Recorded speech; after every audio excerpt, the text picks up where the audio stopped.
Great. Let me know if the slides are showing and correct. Yeah, I don't see them yet.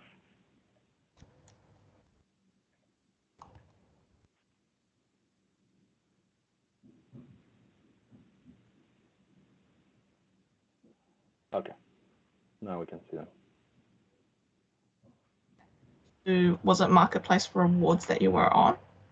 I was after 65.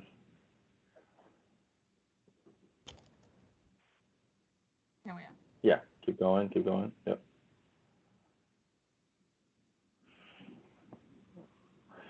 All right.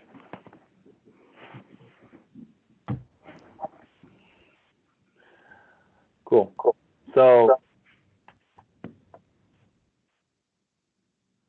we can see the marketplace there, the agreement. Did you drop again? No.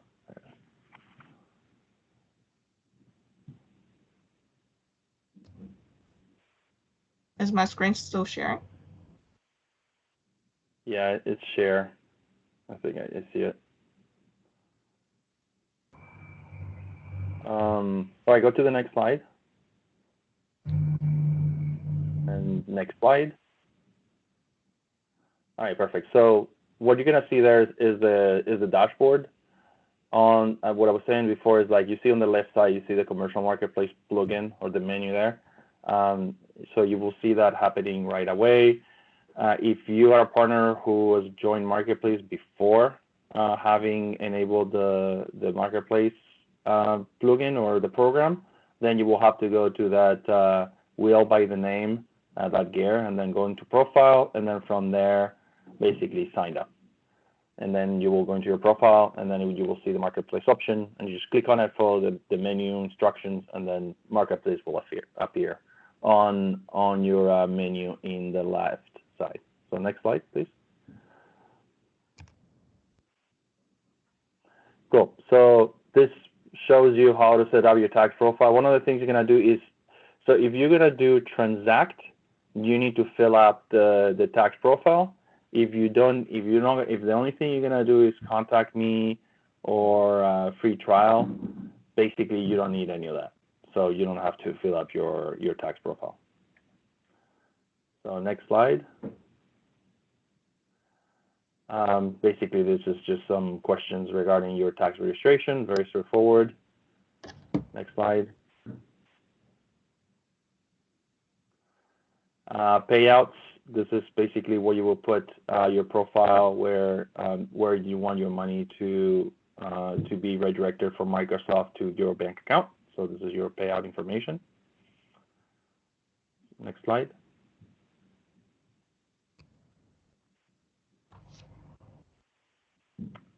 Also, you will see there is a section for reports. It's on the insights, and then you're gonna see tons of reports there available for you. This is one of the examples that you will have: transaction history, the payments, and then you can export data as a CVS file into your system. I know that the team was working on building an API to basically that you can tap directly into Partner Center from your automated systems to basically import that or export that data out into your payout system or financial systems. That's on the works. I don't have an ETA for it, but I can get more information to see when that will be available for you. Next slide.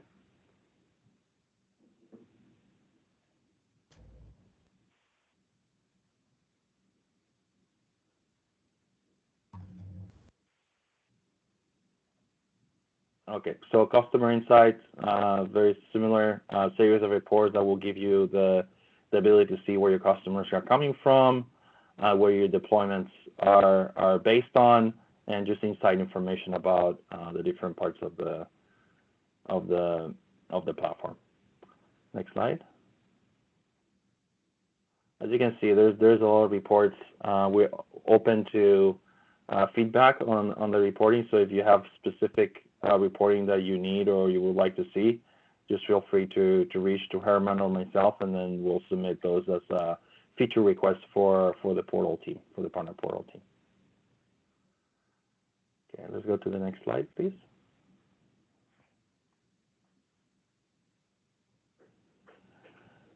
Same thing. This is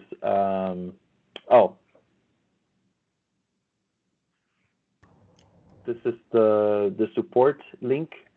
Very important is you will find that on the top part of the menu, but where your name is located at, and in there you will see the ability for you to select. The first two fields will be the same for every single ticket that you put in.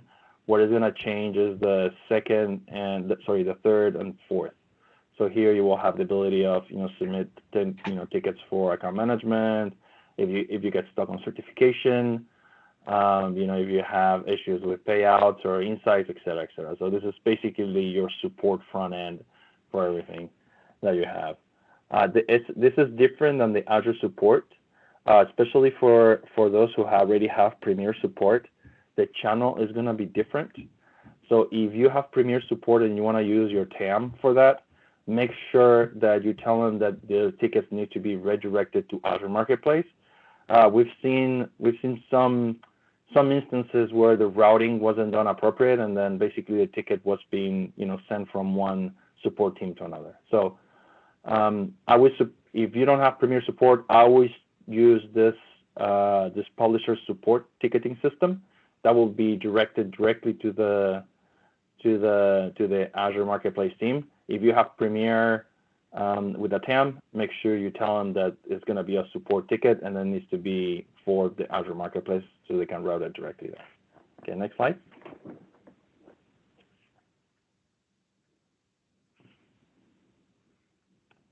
Apologies for the delay on each slide, but they keep dropping me off the session here, so I can't really see very well. All right, go to the next slide, please. So let's talk about technical considerations for Marketplace.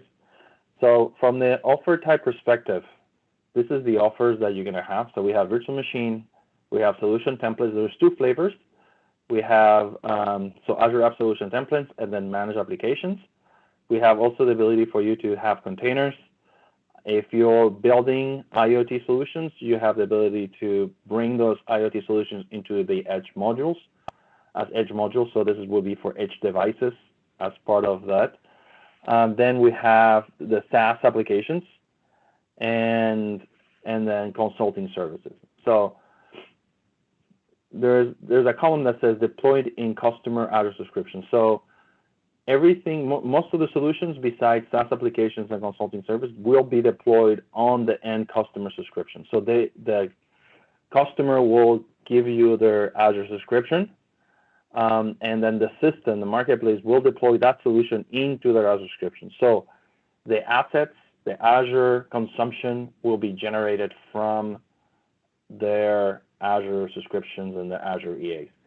SaaS applications run into the publisher subscription, so that will be your subscription. So what does that mean? Basically, when you look at the pricing for the different applications, if you're doing a SaaS, make sure you understand that the Azure resources that will be consumed for that SaaS solution will be yours and not the customer. And if you're doing like a virtual machine or solution template, then understand that basically the customer will pay separately for their Azure consumption, and basically what you're getting paid for is the license for using your service. Okay, that's the main difference. So bottom line, make sure you price your solutions accordingly, understanding that if it's a SaaS, you're also gonna be paying for the SaaS services, the basically resources in Azure. If not, then the customer is just paying for the infrastructure and then the license that you want to apply to it. Okay, let's go to the next slide, and we'll go into more detail on the different solutions that we have. Now, an interesting thing to think about is, how are we going to determine which offer types make sense for the solution that you want to sell, right? So this is a very high-level flowchart diagram that kind of explains a little bit, how to think about this. So you will start normally with if you have a SaaS application and you're delivering your service as SaaS, it's very straightforward. The best thing to do is to deliver the SaaS, right? SaaS have the most granular billing model from all the solutions. So you can do per seat, you can do per year, per month, and you also have meter-based approach, and we'll go into detail on what that means. You manage the environment. You have full control of the resources, and basically the Microsoft will take care of the billing in your behalf. If in case that you use meters, you just communicate what meters are being utilized, and then those meters then will be converted into money depending on, inside the plan, what is the cost per unit that you put for that specific meter, and that's how you will basically get compensated for. Now, the next step is if it's not a SaaS app and then it's a simple solution, let's say that your solution can fit into a virtual machine or it can fit a container, then you have those two offer types that could be addressable for you. So a virtual machine offer or a container offer. So the challenges with those are they're very, very simple to build, right? But virtual machine is pay as you go or BYOL, and currently the container offer is only free or BYOL. So bring your own license, free or bring your own license. Pay as you go is per core, per hour, per month. So that's another thing to consider. If your solution needs to be monetized in a different way, the VM offer may not be a good fit for you, because currently that's the only billing model that we have for that. Now, if your solution is a little more complex, then we're going to the realm of Azure applications. And then I say there's two flavors of it. Managed applications allows you also to deploy only one VM. So you could have a managed app with one VM or a solution template with one VM. It will make sense today, like if your payment model, it needs to be like something like a meter-based approach. You want to think into a managed application, because managed applications we're bringing meter-based billing into managed apps. Today, managed apps is flat fee per month, but with the addition of the meter-based approach for billing is going to make it even more appealing, like depending on what you're trying to do. Okay. So the differences between a managed app and a solution template app, just think about it this way. So a managed application, enables you as a publisher full control of that solution into the customer environment. Okay. So the customer only has read-only access to the technical assets deployed into their Azure environment, and then you provide an interface for them to see have access to those assets. So let's say that you deploy a series of VMs, and then you have a web interface that the customer needs to access through those VMs. You, as part of the solution, when you deploy it, set it up in such a way that you open port 80, for example, or port 8080, and then the customer will go into that specific endpoint and then being able to work there. But everything inside that deployment is owned by the publisher. Okay. Solution templates is very similar, but the customer has full control of that solution template offer. So it will have access to the multiple VMs that you may have in there, any Azure services, and also will have access to anything really that you define in there, like passwords, et cetera, et cetera. They can change, basically have full control because they own those resources and whatnot. Okay. So from that standpoint, what we've seen from partners to use is if you have a solution that has intellectual property that needs to be protected. This is very common for customers that use AI models. So the AI model is actually what keeps where the IP is located in. Then a managed app will be better for you. If you have solutions already that you deploy on premise, like let's say backup software or any other network appliances, etc. Solution templates will be fine because you already have put in place all the protections that you need, because you're already deploying this on the customer environments on premise, right? So that's kind of a way of thinking about it. All right, any question on this slide? On the previous slide? No? Okay, great. Let's go to the to the next slide. So when building an offer, what you're gonna see is like you're gonna have very common information. So marketing assets, lead management, legal documents, and support information is gonna be the same across all the offers that we have on Marketplace.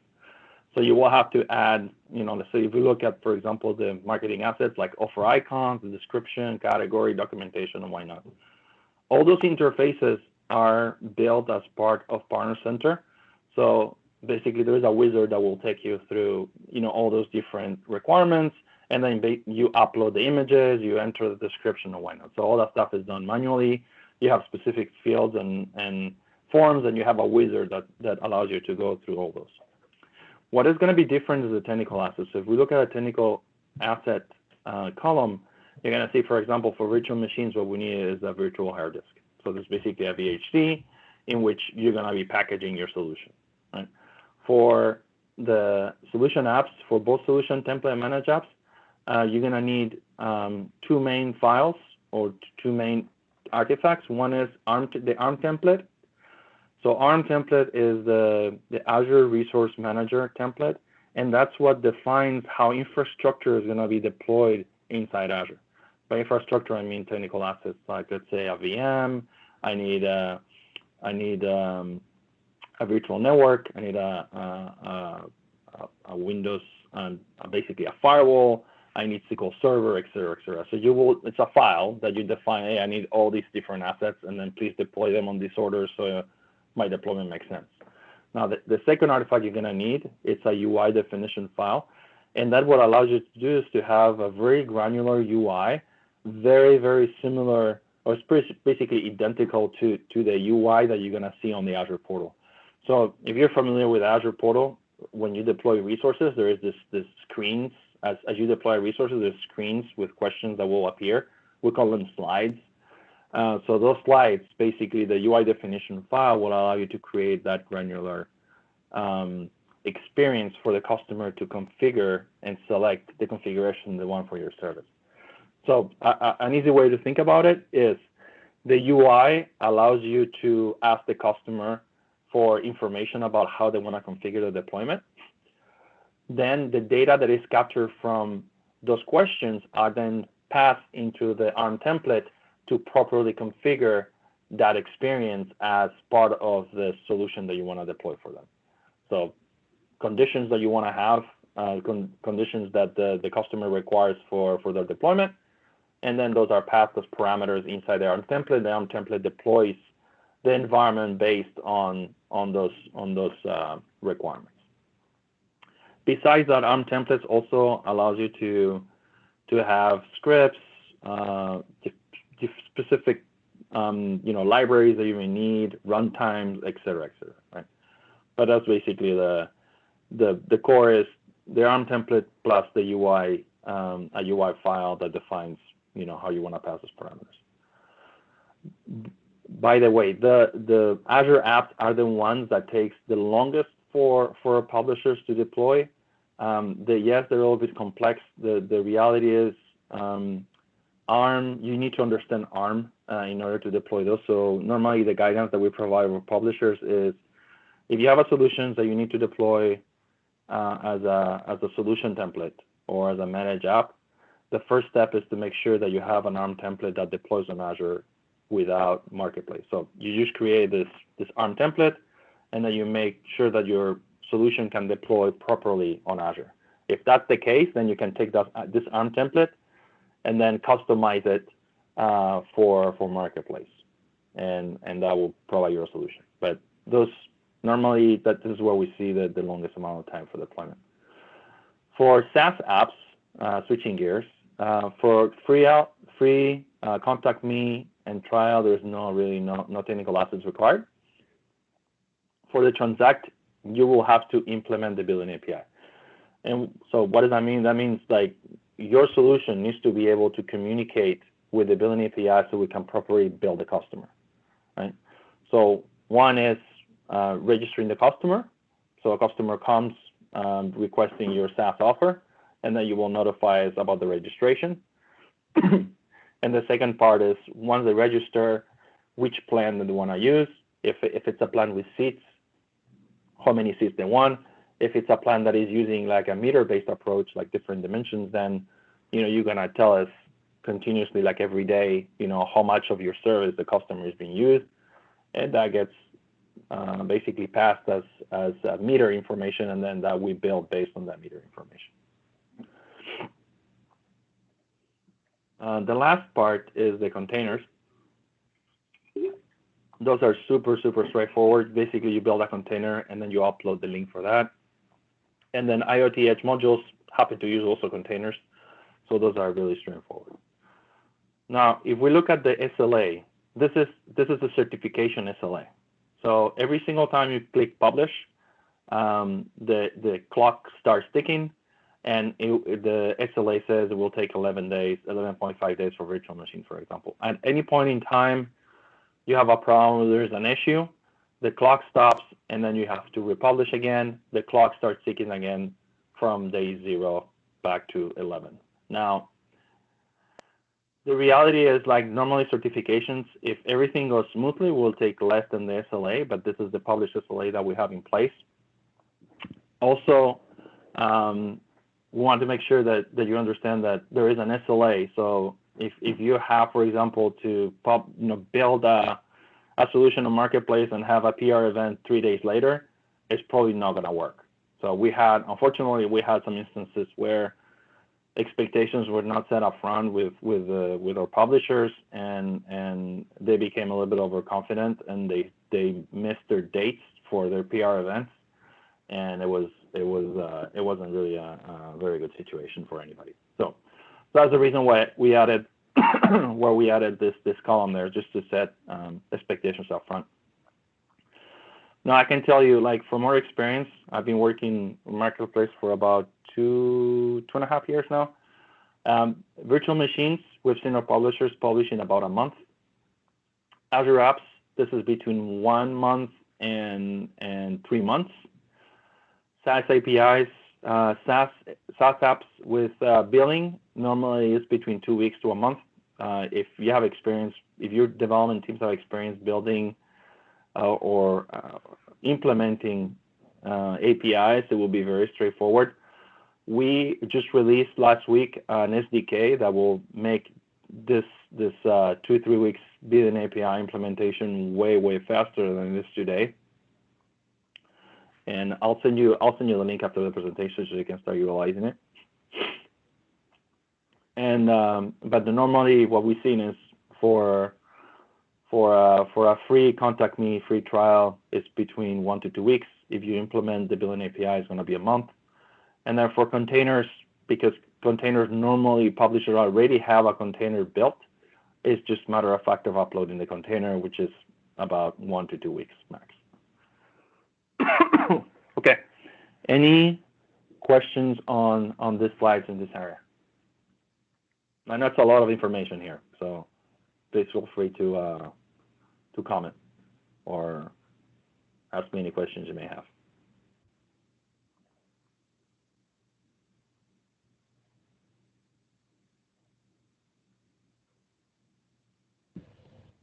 Hey Patrick, Abby here. There's a question on the chat from Arob around documentation and resources for SaaS billing API and AD integration. To my understanding, we'll be covering that later in the slide deck. Was there anything you wanted to point out? Yes. So no, great question. We have a whole section on the SaaS transact. So we'll go into there and I'll explain some of the confusion that exists with the AD integration and what needs to be AD integrated and what doesn't need to be AD integrated. So, great question. All right, so let's go to the next slide. And then basically what we're gonna go on the next slide, what you're gonna see is like, how do we implement the different technical assets? So for creating the VM technical assets, as I said, the only thing that we need is for you to create a VM, virtual machine, a VHD. So you will take a base image. You can use one from Azure, or you can bring your own and basically create that image. That image then you will upload that image into blob storage, and then you will just copy and paste. You will create a signed endpoint for that blob storage, and then that's where you're going to give us.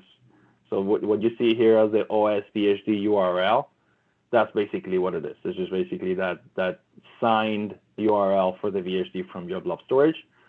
Then if you want to have any open ports, you will define what those ports are. And then if you have additional data disks that you want to attach, you will basically, define those in there, like how many do you need. Right? So that's, from a technical perspective, that's about it. Now, if we go to the next slide, we'll look at the notes of the field for the VM. So billing, as I said, per core, per hour, per month. That's the only billing that is enabled for that. You have the ability to have private SKUs. This is where you can sell this offer to a specific set of customers. So you can have a new plan. So SKU, that's another challenge that you will see between Partner Center and CPP, which is the old Cloud Partner portal. We had two interfaces to enter the technical assets for the offers. So the VM, everything is being moved to Partner Center, but we still have, for example, VM offer hasn't migrated yet, right? So a plan on Partner Center, it's a SKU in CPP on the Cloud Partner portal, okay? But it means the same thing, okay? So you will see private plans and private SKUs, and what that means is you can, if you have, let's say you have special customers where you want to give them a specific, discounts. So you can create a special offer for them, a special plan for them, and then on that plan you can put the specific pricing that you want. And then if there's more customers that you want to have on that pricing, you just have to add them into that private plan. Okay, and that's how you make that available for them.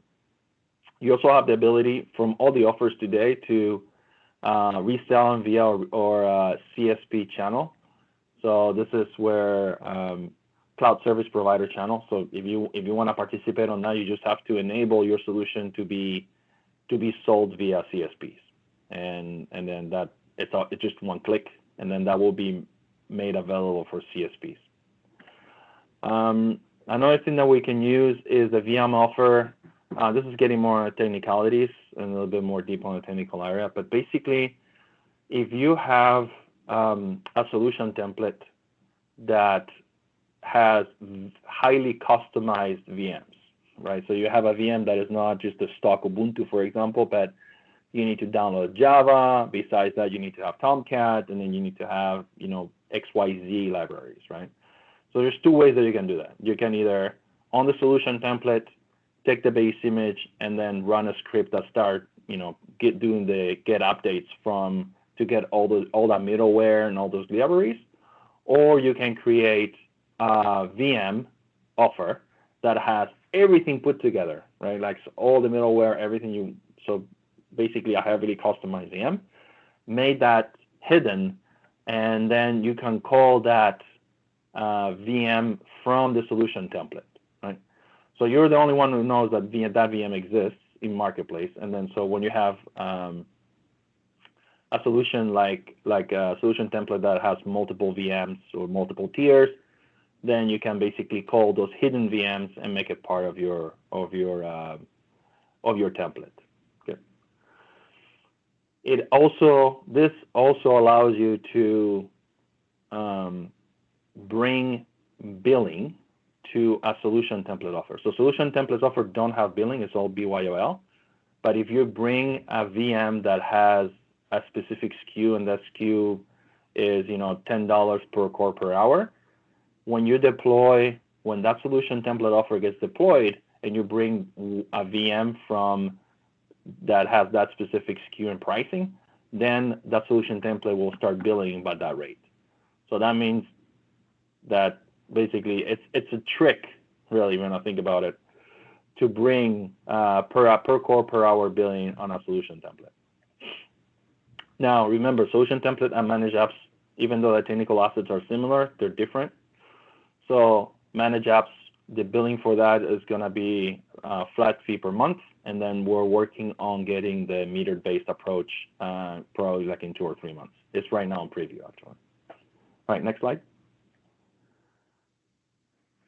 Okay, one of the big challenges, as I said before, of building Azure apps, so solution templates and managed apps, is the dependency on ARM, right? And the same thing happens with any cloud provider. So, Amazon's got CloudFormation, which is their way of describing infrastructure and be able to deploy it. On the Azure side is Azure Resource Manager, right? So to make things a little bit more easy for all the publishers and everybody that works with Azure, we created an Azure Quick Start templates. So this is where a repository in GitHub that has about 600 plus examples of solution templates that you can use to build your offer. And this ranges from deploying SQL Server, from deploying Ubuntu with Nginx web server and a backend with MySQL, et cetera, et cetera. So you got any combination you can think about, you for sure gonna find an example on that. Another link that it will be interesting for you if you're gonna be doing managed apps or solution templates is that Channel 9 MSDN.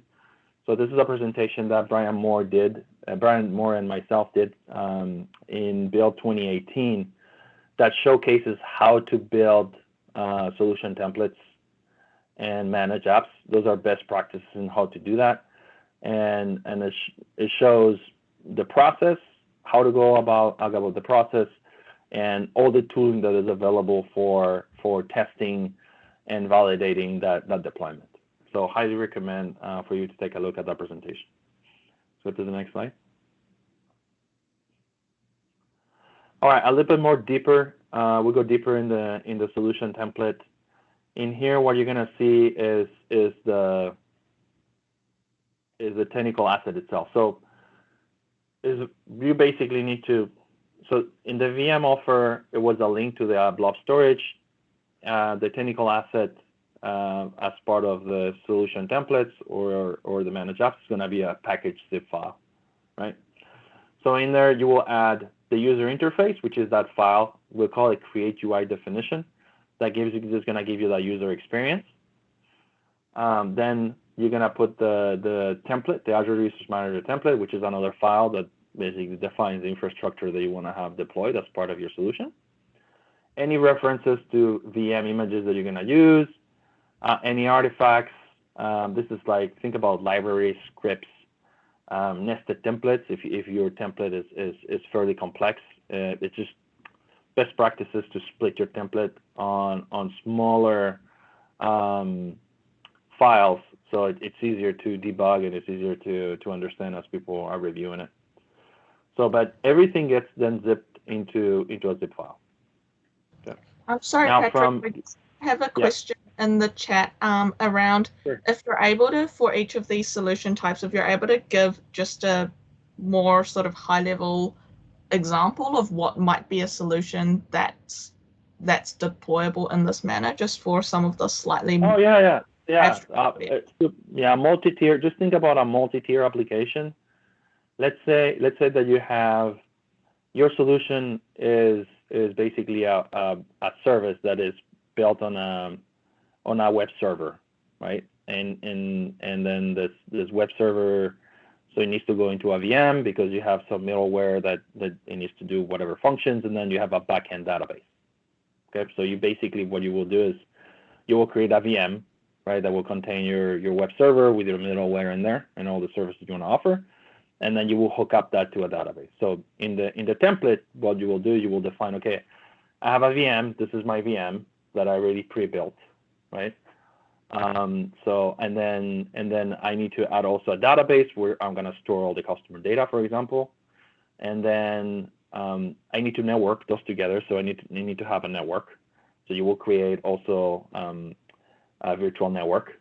Then the virtual network will also need to have some network security groups, right? So you don't want to allow access from the outside to the database, right? So all those items that I'm talking about, that's basically you create this text file on a specific language that defines how the infrastructure is going to look like. Okay, when you submit that to Azure, Azure reads that text file and it starts basically saying, picking up those assets, and we'll say, oh, you need a VM? Okay, well, this is a VM.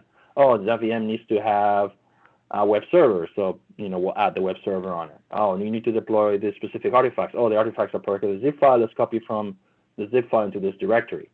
Then we need to create a database. We need to connect the database with the web server, et cetera, et cetera. So basically, it just goes through sequentially. It goes through the script and basically starts creating this infrastructure for you.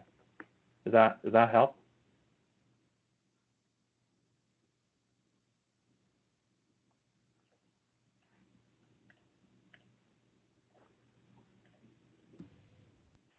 Yep, I didn't get a follow-up on the chat, so okay. Thanks, Patrick. Assuming that's great. Yeah. Well, thanks a lot. So, yeah, it's a good question. Let's go to the next slide.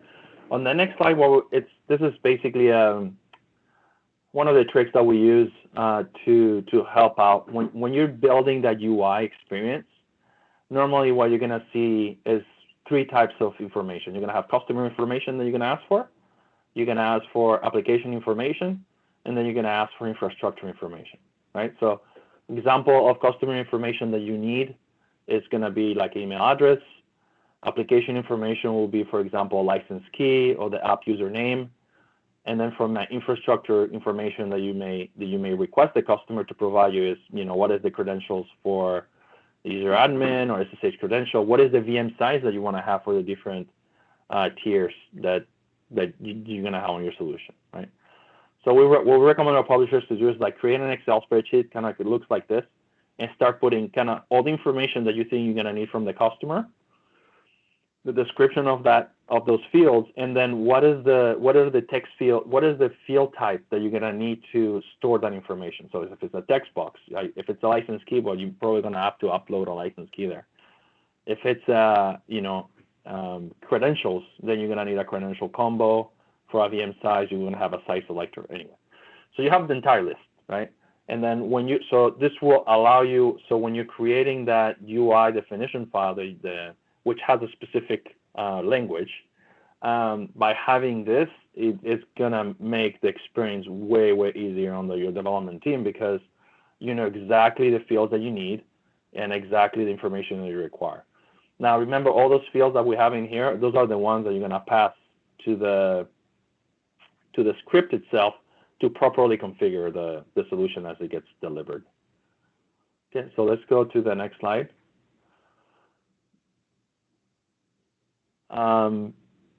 So in here is a quick example of how that folder will look, that zip file will look like, right? So you have libs, nested template scripts, the parameter files, the create UI definition file, which is the UI, and then the main template.json, which is the file that contains the infrastructure. Okay, so you zip everything up, and then you upload it in Partner Center, and that's basically your solution. And as I said, I know it sounds very abstract right now, and it's a little bit hard to grasp. But if you review the presentation that Brian and myself did at Build, is gonna clarify a lot of the questions that you may have right now. So if we go to the next slide, this is a summary of all the resources and documentations for the solution template. So we have the quick starters on the top. We have pages of best practices. We have validation tools for the template. We have validation tools for the UI. The side load scripts allows you to load the UI. As you build the UI, you're going to upload it directly into the Azure portal, and then it will give you the same experience that a customer will have. So you can see exactly, how the UI that you're building on the script will be presented to your customers. And we also have, a couple extensions on Visual Studio that would allow you to go faster as you develop the templates. All right, I know it's a lot. As I say, solution template is it's a little bit more complex than your other solutions. So that's the reason why we spend a little bit more time, because if you're gonna go this route or you need to pack it this way, there is gonna be a learning curve if you don't have a lot of experience with ARM. All right, let's go to the next slide. So we're gonna talk about managed applications. The good thing about managed applications is they're based on solution templates. So everything that I said before applies. The only difference that you're gonna have is the next slide, where you're gonna see a form that will ask you for specific information. So as I said before, the managed apps allows a publisher to have full control of the solution into the customer subscription. So there's really no magic. The only way to do that today and in the future is via what we call a service principle, right? So Azure security model it's role based. So if you cannot get access to specific resources if you don't have permissions, right? So the way it works is the Azure Marketplace creates the resource group, which is a logical grouping, right? So it creates just imagine a space inside the Azure subscription of that customer, and it sets up a boundary, like a role-based boundary, what it says, like, I know that these resources are deployed into your environment. However, this boundary, the service principle, is the only way to access those resources and have full control over those resources. So the publisher will have that service principle. They define what it is, and then they basically have permission. It's that what gives them permission to go into that resource group and do whatever needs to be done on that resource group. So some of the reasoning behind managed apps is, as I said, it actually started as a way for a publisher to have a third party manage that solution on their behalf. So, you have a service provider, for example, an SI or a system integrator, basically manage that solution in behalf of the publisher. Uses have expanded. Like, as I said, another reason that we see more and more people using managed apps, because specific solutions have intellectual property that is very, very hard to be protected. So there's two ways of it. Like, you either do a SaaS app where the publisher owns the entire environment and then they protect it that way, or if you want to deploy it into the customer solution, then you need to use a managed app where you as a publisher provide very specific access to that customer to utilize your product. Okay, so that's where we're seeing more and more appetite for managed apps. Now, if we go to the next slide, it's a very simple diagram that shows how the permissions work from the application architecture. So the publisher account has full access to that managed resource group. The customer, for example, customer account has limited access, versus you can create an application resource group which they have full access. So all your private assets, everything you want to protect, it will be on this managed resource group, and then you can create another application resource group where they have full access, right? And then you just connect those two. So it's just some techniques. If you want more information on managed applications, that link will provide you a little bit more info. If you have even more questions, feel free to ping me, and I can help you with some of the architecture on that side. All right, so that's what we just saw was everything that has to do with Azure Apps. Now we're gonna move into SaaS. Okay, so let's go to the next slide. SaaS apps have 4 different ways to be delivered. Herman already talked about the Contact Me. We also have the free trial, and then with the last one is the Transact. Basically, transact via the billing API that we have. Now let's let me see a second here.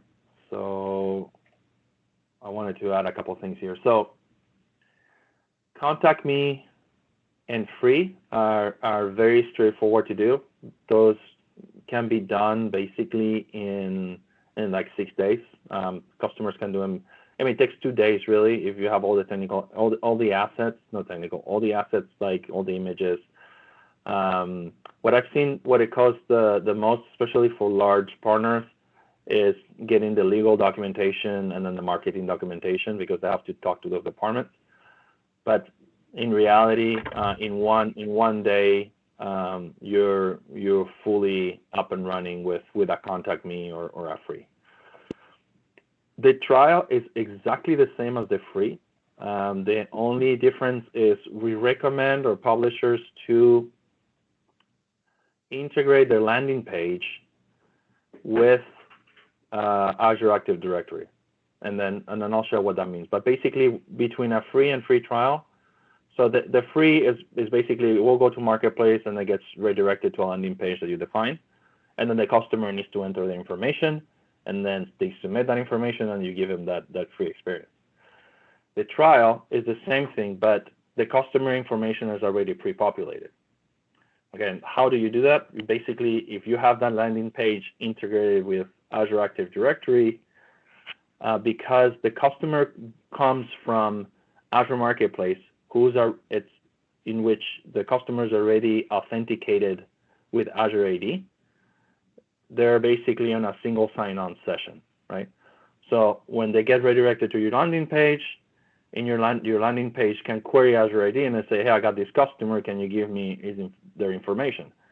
Azure AD will give you that information right away, and then you can use that information to pre-populate that form to register that customer. So why do we have those two, and why is this important? Well, what we've seen over the years is there's like a 50% more stickiness on a trial. So basically, if you pre-populate the form, the customer is more willing to go for the trial, versus if they have to type all their information, you're gonna see a 50% drop. So that's the only difference on those two. Okay? And then I have a couple of slides that kind of show the workflow that I just spoke about. Now let's go into the pricing. So we're gonna see the three pricing models that we have: per month, per year. So very straightforward, flat rates. So flat rate per month. So in this case, we have some example plans there. So basic $6 per month, $10 per month for premium. You can have a flat rate per year and per month. You can also have seat-based, where you have 6 months per month per seat, premium, et cetera, et cetera. You can have as many plans as you want, right? These are just examples. You can also combine terms, right? So you can basically say, I want to have a basic plan that is $6 per month, but then I want to provide a 22% discount or $22 discount if they go per year, right? So combinations are allowed. Now, if we go to the next slide, what you're going to see is a little bit more granularity on the per seat pricing. Okay, so per seat pricing allows you to have upper limits. So it's here where you define basically a plan that, I just skipped so you can have no upper limit. So you can say flat, doesn't matter how many seats, $6 per month per seat, right? Upper limits would allow you to set up plans with a specific limit. So you can have, let's say, a max 1,000 plan. So you can only have 1,000 seats at $6 per month per seat, right? So you can define those. You can restrict basically on the upper limit for the plan. You can also set up this discount based on seat volume. So this is the third example here, where we have a service that has 3 plans, and depending on how many seats, as the customer buys more seats, they get an appropriate discount for that service, right? So if they get 100 seats, it goes to $10. If they go to 101 to 200, it will be $8, 201 to 300, $6, etc. Okay. Now let's go to the next slide, and that's when things get a little bit more more interesting. So we do offer, this was added in summer last year. This is the meter-based approach, right? So meter-based means that you can have billing based on specific dimensions. We call it dimensions, but just think about meters. So the example that we have here is, it's a basic example of a service that is a beautifying service, let's say, right? So it says, base plan, that plan C, it says, picture sent, picture received, and bandwidth. So I'm gonna charge specific amount of money per unit that I get. So for every picture that I send, I will charge 10 cents. For every picture that I receive, it will be 12 cents, and I want to charge also for megabits. Yeah. So multi-dimensions, you have up to 18 dimensions. It says 10 here, but it's actually 18. It was updated recently. It also allows you to have flat, or so fixed and variable. So this is where you will have, the plan says, I'm just going to charge a specific number for transaction, right? Doesn't matter how many transactions I have, right? So this will be your plan A, so 12 cents per transaction. If you want to have a fixed plus variable, this is what we say, okay, you're going to pay me $25 per month. That will include 2,000 transactions. Any average over those 2,000, they will be charged at 10 cents per transaction. Okay. So that's basically how you set up your plans. We have a deck that is only about billing. So I'll make sure that deck is also available for you. It has got more examples, and also shows you how to do. Let's say that you have setup fees. You can also do setup fees. Let's say you have a maintenance plan. You can also add that as part of the plan. So you can have a plan D, for example, that a setup fee is like $1,000 for setting up that customer on that plan, and also you have a maintenance fee of let's say $1,000 a year. So you're able to do those things by using dimensions, and then we have a slide that explains how to do that. Okay, we can jump now to slide 102. So if you want to jump a couple slides to where it says the SaaS software technical requirements. Okay, perfect. So just revisiting the information that we had before. So contact me. It's got no technical requirements. The free and the trial they have a landing page. And if you remember before, I was talking about trial, the difference between both. That landing page needs to be integrated with Azure AD. If you want to provide that form to be filled by the Azure AD information that comes from that single sign-on session that the customer is coming from the marketplace. Sell through Microsoft, that has a little bit more requirements. You're going to need a landing page. You're going to have to integrate that landing page with Azure AD. You will have to register the service that talks to the billing API with Azure AD. So this is the difference. You don't have to integrate your SaaS offer with Azure AD. The only thing that needs to be integrated with Azure AD is the service that is going to be talking to the billing API. And this is so the billing API recognizes that is your service is talking to it and sending the proper information, and not somebody else's service, right? So it needs to be authentic. This is used. Azure AD integration is used for authentication and authorization. Okay, that's it. It's not used for anything else. And then the last part is basically the API, a service that will integrate with the billing API. So we do have an API that is fully documented, and then, as I said, we also build an SDK that would allow you to have an example of the client library, and it has examples of how to build that service that will provision that customer to. Okay. So now let's go to the next slide, and this is this is kind of the customer workflows for the 4 SaaS experiences.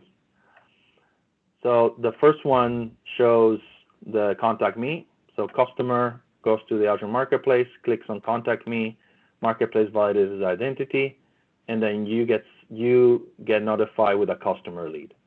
That customer lead is up to you to then action and then basically follow up with the customer.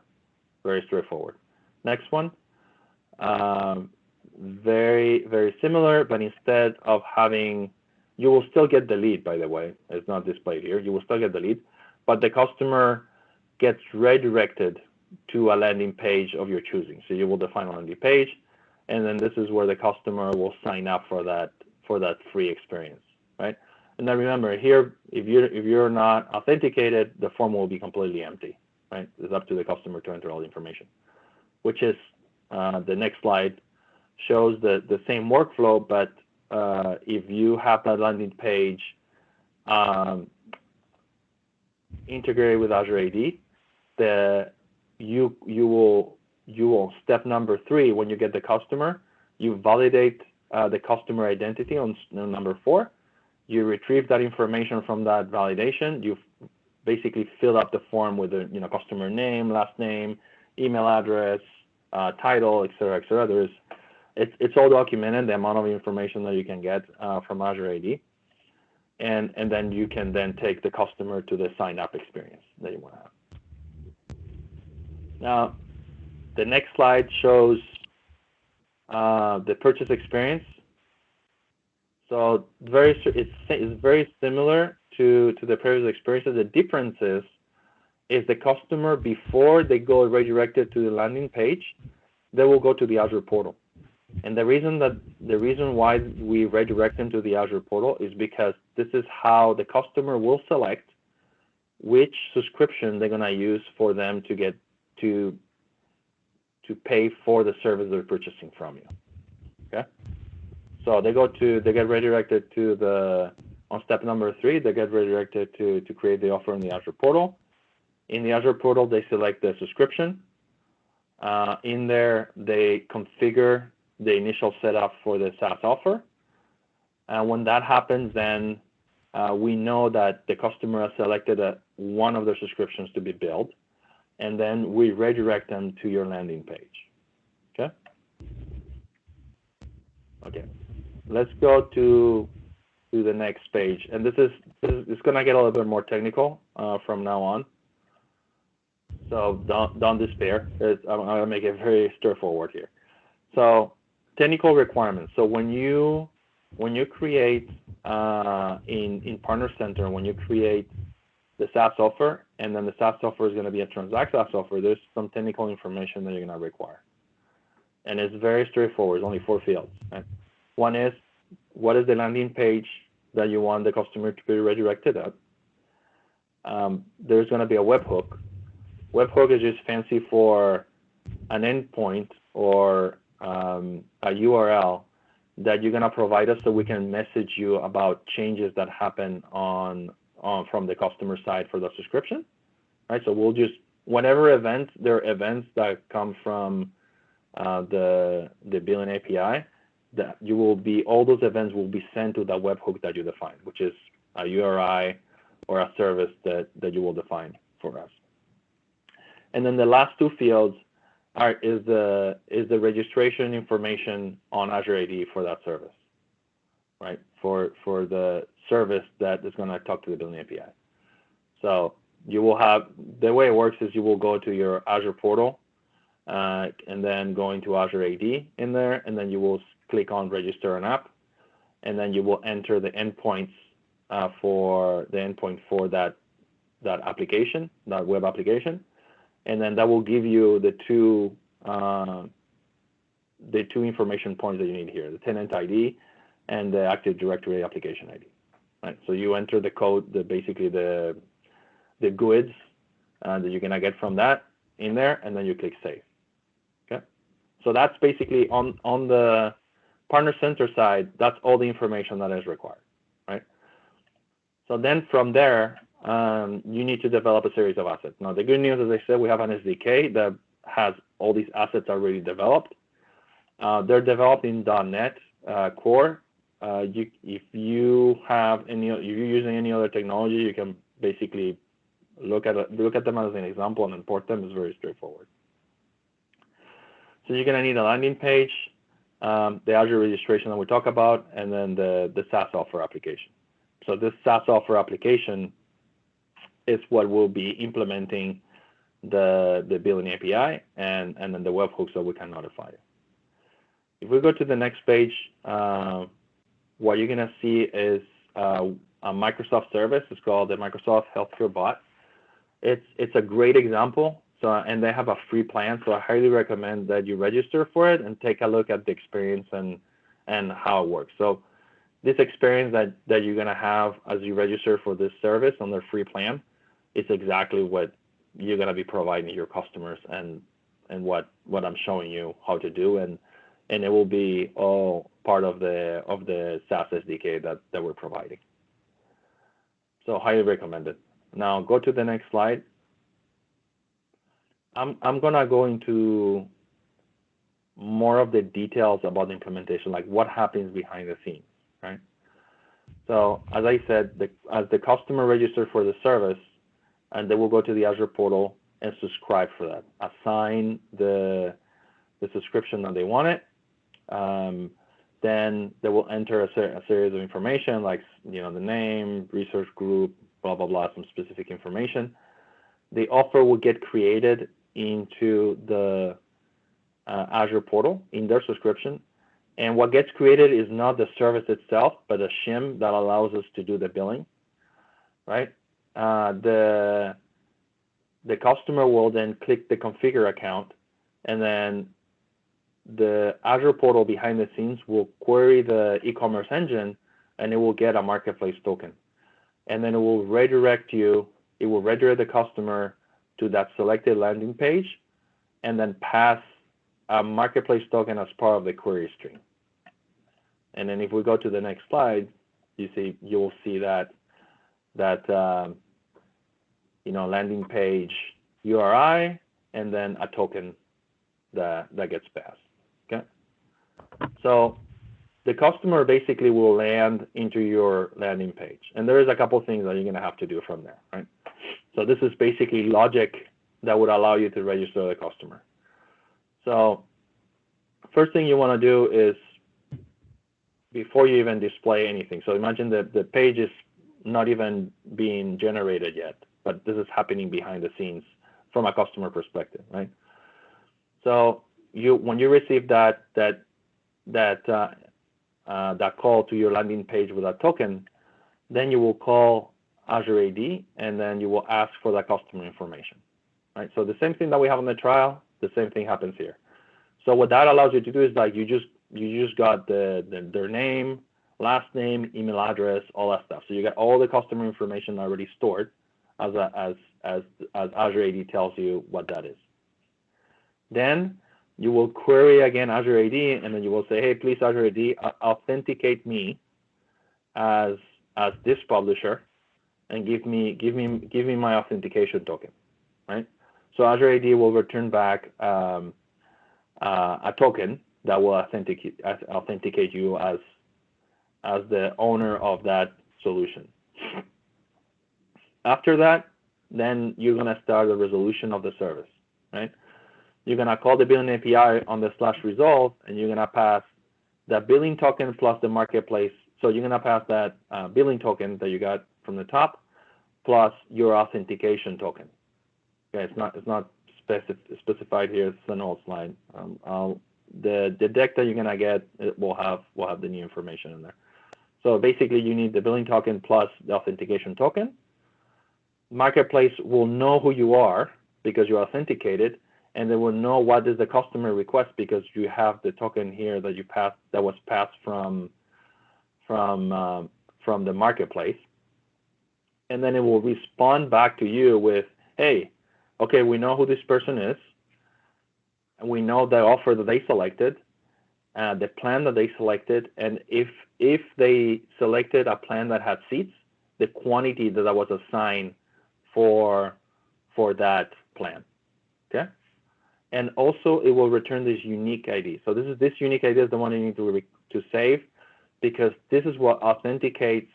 This is basically the ID that authenticates that user on that subscription for that offer that you have and on that specific plan, right? So all the subsequent calls that you're gonna have, you don't have to pass any more of those tokens. Well, you will need the authentication token, but you just have to pass this ID with your authentication token for any other conversation on the future with the billing API. That's the unique ID that identifies that relationship. So when that happens, then you can fill the page with the name, last name, all the information that you got from Azure AD. Then you can fill out the information that you got from the billing APIs. You know, this is the plan that you selected. This is the number of seats that you have, et cetera, et cetera. And then the customer has an opportunity to say, yes, I agree. And then when basically you also can ask other questions. We have some publishers that their provisioning process will have more fields because they need, you know, extra configuration, not just what was asked as part of the registration. So when you finish that provisioning process, you submit it. And the way to submit that is send us a call to the Activate. And then as soon as we get a call on Activate for that subscription ID, then the customer will start getting billed at that plan rate. Okay. Now, all those steps can be fully automated or it can be manual. So you can do the resolve. Up to the resolve can be done automatically. From a resolve and an Activate, you have 30 days. And this has to do because some publishers don't have their entire provisioning process fully automated, and you don't want to start billing the customer when, you know, until they're basically fully provisioned on your service. Okay. So you have an opportunity to basically spend provisioning time between the resolve and Activate. If you go over the 30 days, basically the customer, that token, it basically gets deprecated. And then the customer will have to go back to Azure Marketplace and re-register again, do the initial steps, and then going back, and then they will be redirected back to your landing page, and then you can start the process again. Okay, I know it's tons of information. Any questions in here?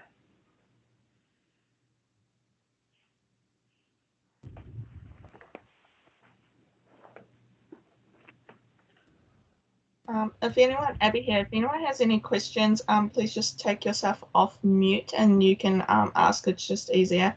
Patrick, Sonia, and I have been covering the chat. I don't think there was anything on the chat. Okay. And as I said, everything here is documented. We do have the SDK. I was sharing before. Actually, let me get you the URL of the SDK very quick, and I'll post it.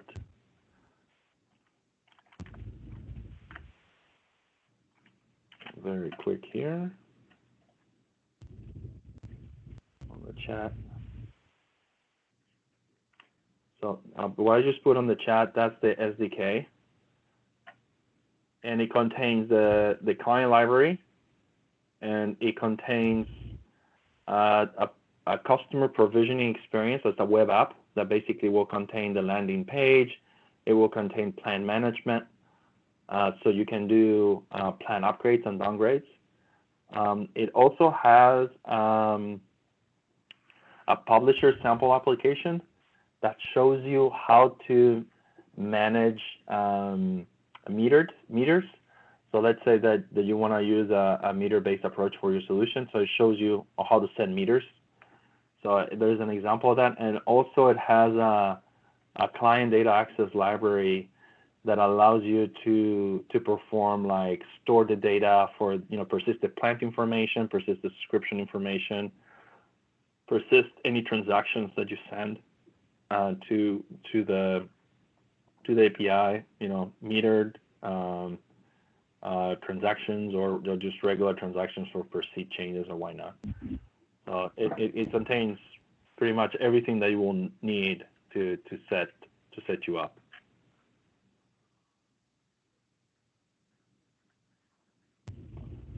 Okay, the rest of the slides it's deeper into the APIs. Basically, all this stuff is fully documented. Let's go to the next one, which has all the kind of the technical assets there. Okay, some of the resources. So we have, that one, perfect. So in there, you'll see we have, no, let's go up one more. Yeah, that one. So we have for Azure AD integrations, we have all those code samples. So that's also fully documented. As I said, the only service that you have to implement that needs Azure AD is the service that is going to be talking to the billing API. That's it. That's the only one that you need. Your application does not need to be integrated with Azure AD. You can have Auth1, Okta, whatever custom provider, whatever you authenticate. It's fine. That's up to you. We have the sample application from GitHub. There's a couple of samples there. I recommend to use the SDK. So those two samples are great. They're from one of our engineers in the industry team. The challenge with those is they're not going to be supported. The official SaaS SDK that is going to be supported is the one that I just put on the chat. Okay, so those are good examples for you to take a look at. But if you're going to implement it in production, highly recommend that you use the SaaS SDK. We also have a mockup API that you can try. So if you go to that URI, you can send basically calls to it, and it will respond. It doesn't need any authentication, but it's great for your dev teams to take a look at it and kind of play with it. And then the last one is the final is the production endpoint. That one will only accept calls of authenticated services. And that's all I got. For any questions? I know it's a lot of information. The technical part normally it's heavier than the other side.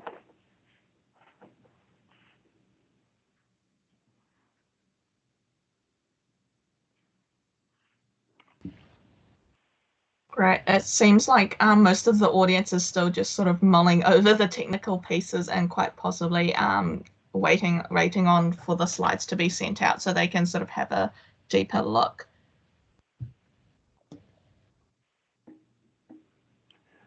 Yeah, that's just the state diagram and the different states that we have for the life cycle of the subscription.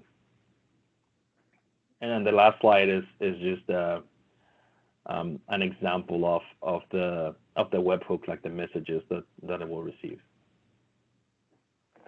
But as I said, that's part of the documentation on Azure Docs. And let me see, I can send you. If you go to the SDK, in the links in the SDK,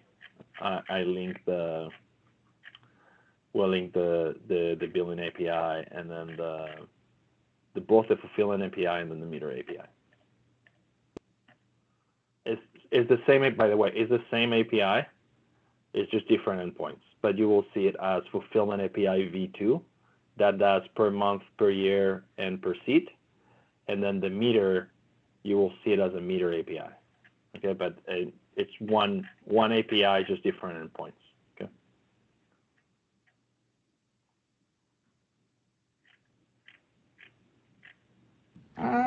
Hey Patrick, question from Arup here. If an ISV would like to know, during the integration, if they had some technical details that they couldn't quite get over, is there any way that they can contact? They can, get a technical escalation. Arup, just a question for you as well. Do you work with a partner development manager at Microsoft? And if so, if you can drop the name in the chat as well, I'll get the partner dev team to talk to you. It's a great question. So PDM, if they have one, obviously. Then category manager, so that will be Herman's team, so Herman takes care of storage and I think VMs. And so we have a category manager that each category manager has assigned different groups and solutions and verticals. So it will be just finding which category manager applies to you. So your PDM and then your category manager, and then those will then engage my team, which is the technical resources team, to help. Perfect. Thanks, Patrick. Arab, I'll connect you. I'll talk to Miguel and Joanna offline, and we'll loop back to follow up on this.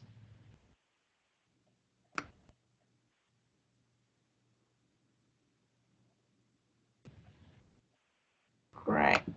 Any other questions? Anyone on the call?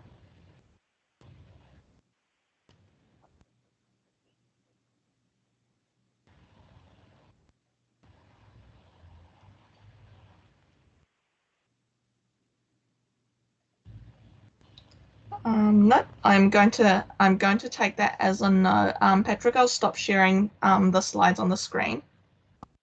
Okay. Great. Well, for anyone on the call, final chance for questions.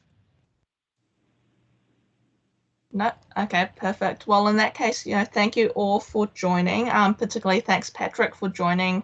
I think it is something like 9 p.m. or at your time right now, like 9 or 10 p.m. So thanks so much for delivering this presentation to us and providing so much detail as well as clarity around some of those details. So we'll be sure to, on the field here and at Microsoft, we'll be sure to send out the details and the slides to our partners as well, and follow up if there are any questions, suggestions, or anything else to keep the communication bridge there. Otherwise, to all attendees, thanks for joining us. We will have a repeat session tomorrow, and I've dropped the link here just in case you'd like to join, or you have other colleagues or more technical colleagues you think would benefit from joining, in particular Patrick's session.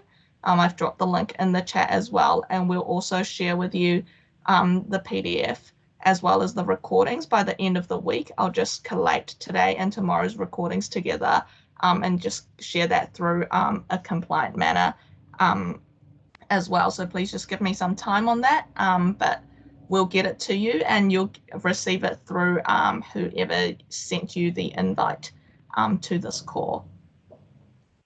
Yeah, and Abby, I'll send you an updated deck for everything related to the SaaS offer.